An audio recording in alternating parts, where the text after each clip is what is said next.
সম্প্রতি চাঁদপুর শহরের প্রেসক্লাব সংলগ্ন ডাকাতিয়া নদীর পাড় এলাকায় ধারণকৃত একটি ভিডিও সামাজিক মাধ্যমে ছড়িয়ে পড়লে ব্যাপক চাঞ্চল্যের সৃষ্টি হয়। ভিডিওতে দেখা যায় এক কিশোর তার স্কুল ব্যাগ থেকে একটি ধারালো দেশীয় অস্ত্র বের করে অন্য এক কিশোর ও কিশোরীকে ভয় দেখাচ্ছে।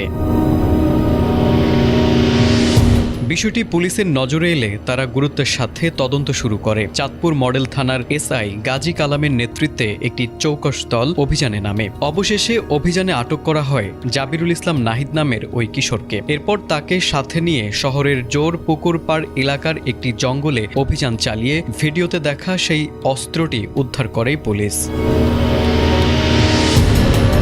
পুলিশ জানায়, গ্রেপ্তারকৃত নাহিদ স্থানীয় একটি স্কুলের ৮ম শ্রেণীর ছাত্র। তার স্থায়ী বাড়ি ফরিদগঞ্জ উপজেলার ১৪ নম্বর ইউনিয়নের পূর্বপাড়া গ্রামে হলেও বর্তমানে সে পরিবারের সাথে চাঁদপুর শহরের নাজিরপাড়া এলাকায় বসবাস করছে। ঘটনার প্রেক্ষিতে তার বিরুদ্ধে অস্ত্র আইনে মামলা দায়ের করা হয়েছে। যে ছেলেটাকে আমরা গ্রেপ্তার করছি, এই ছেলেটার কাছে যে চাপাতি ছিল, এই চাপাতিটি তার নিয়ে এই ছেলেকে নিয়ে আমরা অভিযান পরিচালনা করি।